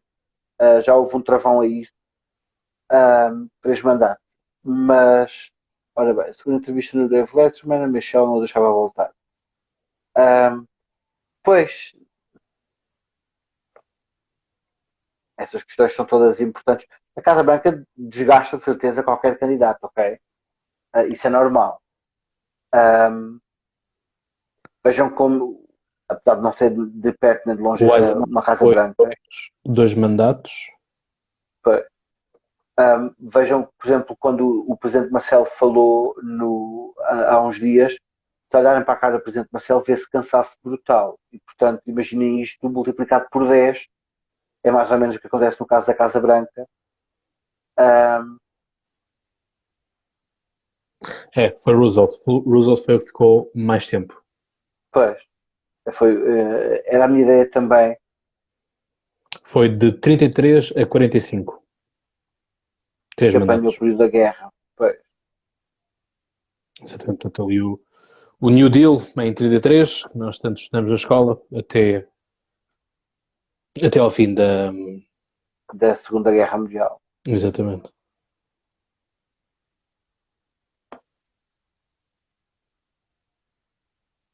Não sei se mais alguém tem alguma questão que nos queira colocar, porque eu acho que a nível de análise já não há muito mais.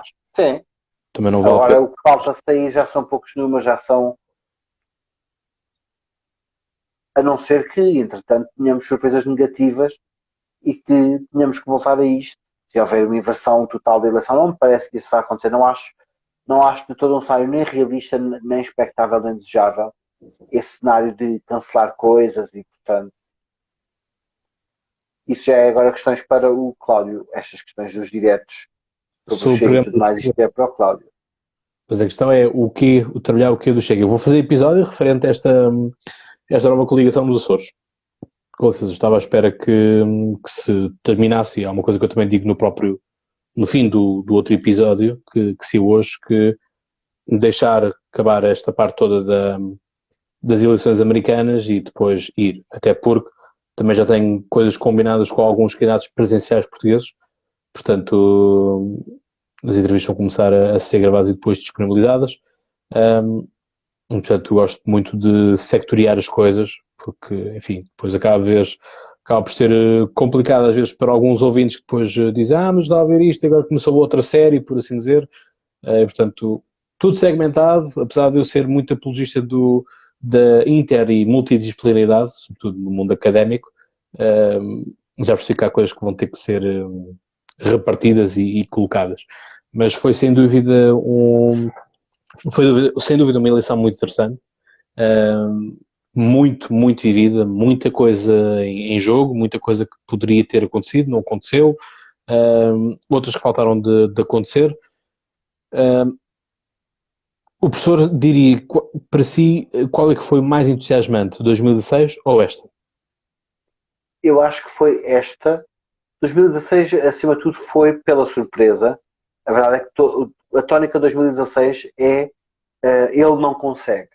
Donald Trump aparece na corrida e ninguém acreditava que ele ia ganhar as primárias. Uhum. A verdade é que ele teve um caminho nas primárias relativamente fácil. Eu não me lembro de ele ter perdido algum estado, enquanto que Hillary Clinton esteve muito complicado. Se não fosse os super-eleitores, ela, inclusive, em alguns momentos estava atrás na corrida. Portanto, ela tinha essa vantagem de ter sempre os super-eleitores de volta dela e isso facilitou a eleição dela. Mas tirando isso, eu acho que esta foi mais interessante e mais intensa porque para já não há um final ainda claro para todos os lados. A verdade é que Trump continua a afirmar que ganhou e que tem os números e que tem os votos e que vai a tribunal e que vai provar. Como diziam alguns ouvintes também, o próprio Partido Republicano para já está-se a posicionar atrás de Trump, o que é estranho. Eu contava que o partido já o tivesse descartado, porque ele é tóxico neste momento, e não o descartou. E se não o descartou, eu quero acreditar que o partido terá alguma racional para isto. E isso pode abrir uma porta muito perigosa, para já porque já há festejos na rua, e de repente um balde de água fria nem que fosse só uma inversão ou uma redistribuição dos grandes eleitores que a Casa pode fazer, a Casa dos Representantes, mas isso seria, e portanto esta para já por causa disso, e depois esta também pela dimensão, nunca houve tanta gente a votar nos Estados Unidos. Outra questão, professor, é possível quando eles forem chamados dia 14 de dezembro, os grandes eleitores fazerem um flip e votar, ou seja, legalmente não votar no Trump? Legalmente isso é possível. E se se lembram,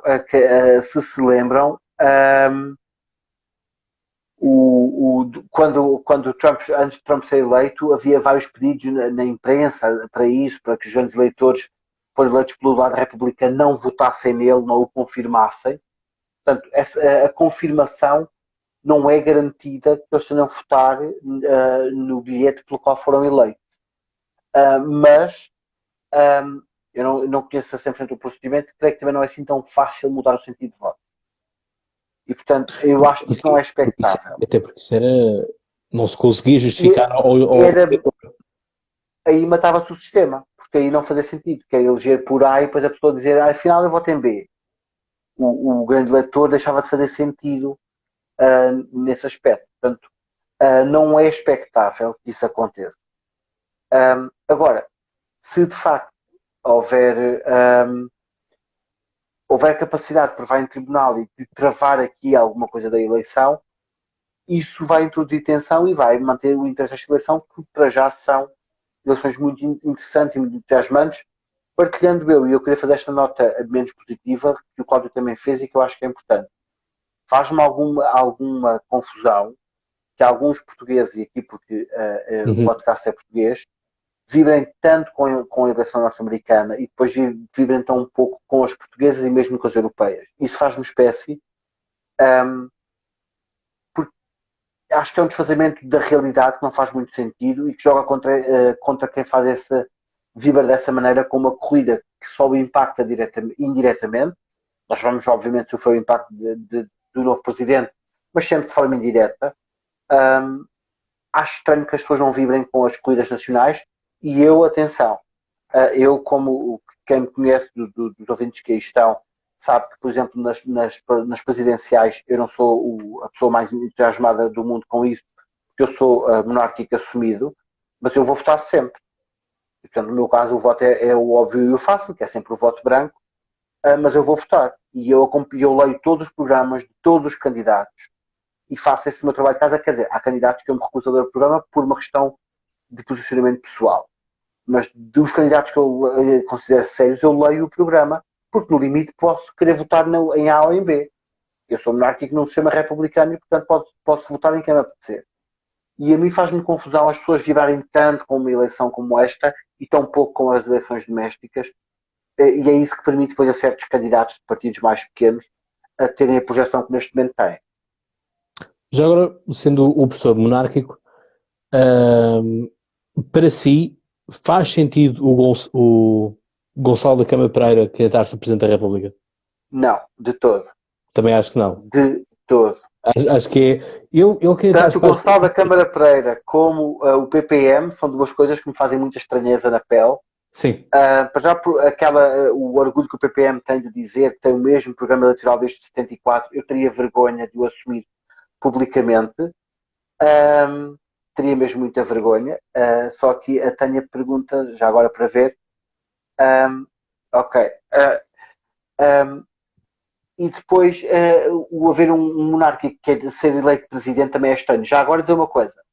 O presidente Marcelo Rebelo de Sousa é um conhecido simpatizante da causa monárquica. Ele, de resto, era chefe da causa real antes de ser eleito presidente da República. E estava à frente também da Casa de Bragança. Sim. Portanto, há que dizer isso. Mas, portanto, Marcelo Rebelo de Sousa, ele não é monárquico, ele é simpatizante. Sim, okay? mas também, enfim, conversas pessoais que eu tive com então, o professor Marcelo, um tanto incompatibilizado com o Dom Duarte Pio. Sim. Atenção que os monárquicos depois... Há aqui depois outra questão, que é uma coisa é sermos monárquicos e acreditarmos no sistema, e obviamente que a maior parte dos monárquicos portugueses são monárquicos constitucionais e muitos de nós parlamentares, portanto, não conheço muitos monárquicos que sejam defensores de um sistema autocrático e arraigadamente conservador. Isso a maioria de nós não defende isso. Uma coisa é ser monárquico, outra coisa depois é ser monárquico e ter já à partida um candidato autónomo, uma franja significativa dos monárquicos portugueses, obviamente que alinha com Dom Duarte Pio, que é o candidato mais normalizado, se assim quiserem, mas há outros candidatos que estão na mesa e, in extremis, se a monarquia voltasse a Portugal por via referendária, nós poderíamos, em corte, definir uma nova dinastia que tivesse maior legitimidade. Portanto, isso não está... As dinastias... A dinastia que fosse, portanto, poderia ser qualquer dinastia. Agora, isso era outra questão. Ou dinastia César. Aquilo que eu gostava era que os eleitores portugueses olhassem para as eleições presidenciais com o mesmo entusiasmo que eu olho. E não votando eu nos candidatos, mas que eu olho. Portanto, eu gostava muito disso acontecesse, ou que olhassem pelo menos com entusiasmo com que olham para estas. Isso era importantíssimo. Sim, o Trump dava um péssimo rei em sistema constitucional, já agora para responder ao David. Para responder ao David que estavam, daria um péssimo rei em sistema constitucional monárquico, porque o rei em sistema constitucional monárquico tem que ser ponderado e equilibrado, e é tudo o que o Trump não consegue. Seria um ótimo rei no Médio Oriente, seria um péssimo rei hoje em dia na Europa. Ou na França oitocentista. Listen, I'm the king. I do whatever I want this properly. I know I'm greatest. My mom was greatest. She was the greatest queen in the all America, and I am his son, her son. Pois ele também às vezes também erra um bocado na gramática. Mas Isso é um talento que o Cláudio não pode perder, que se ele voltar a concorrer às eleições, nós podemos ver essas imitações durante a corrida. Bom, eu não neste, mas no outro episódio imitei, aliás, eu tinha colocado aqui o microfone. Listen closely. I have $1 million. I even paid more than taxes that I ever earned. And Joe Biden, he made a fortune. He made a fortune in Ukraine, in Russia, in China. Não é? Portanto, quer dizer, isto é por mais. Isto é muito ele. É, não é? A questão é que todas estas personalidades acabam por nos entrar no dia a dia, não é? Portanto, às vezes damos connosco a fazer as coisas que eu quero e pronto, eu acho que aquilo que nós também vamos perder um bocado com Donald Trump é esta componente mediática, não é? Esta componente goofy. Portanto, que é perigosa. Sim. Atenção, porque nós rimos. Sim, porque torna o sedutor nesse aspecto, ou não, engraçado. Sim, só que lá está, nós rimos de coisas sérias, não é? Portanto, as coisas são muito assim. Enfim, depois temos mais outro, que será Macron. Pois. Que também, enfim, está na calha. Já não sei se falei consigo em privado ou se falei com outra pessoa qualquer. Isto depois, enfim, como são muitas conversas ao longo do dia, às vezes chegam, já não sei com quem é que falei, mas o coronavírus, e isto, pronto, temos estado a ver também em Portugal, setores mais à esquerda a dizerem Trump já foi, só falta Bolsonaro. Mas o coronavírus tem estado a limpar um pouco aquilo que foram os populistas eleitos em 2017, sobretudo. Onde os quais eu meto Macron, atenção. Apesar de eu ser grande fã de Macron, coloco Macron. Os populistas eleitos pela crise das dívidas soberanas, basicamente pelo subprime, e pela gestão feita do subprime, caíram um bocadinho agora com esta questão do Covid. Porque lá está. A conjuntura era supostamente fácil, porque eles perderiam mandato quando a crise económica explodiria, não é? Portanto, ou explodia quando diziam tchau, tchau, bye, bye, já não quero mais isto, ou ficavam a meio do mandato, não é? Portanto, seria meio culpa deles e depois meia gestão do candidato que viesse a seguir, bem? Isto, obviamente, em circuitos em que só se pode fazer uma reeleição, não é? Claro. Consecutiva. Mas é isso que nós temos. Portanto, isto também nos põe-nos a pensar um bocadinho que a democracia nunca fica em suspenso e, portanto, e essa é a vantagem do sistema democrático. Quem perde hoje pode amanhã recuperar e vice-versa. Exatamente, e portanto, eu confio nas instituições, apesar de saber, e enfim, mal seria, eu enquanto aluno de História, recusar-me a achar que as instituições são permeáveis e são alteráveis. Porque, aliás, se nós olharmos para a República Romana, aquilo que mais faz confusão aos meus alunos quando eles falam de vamos dar a República Romana.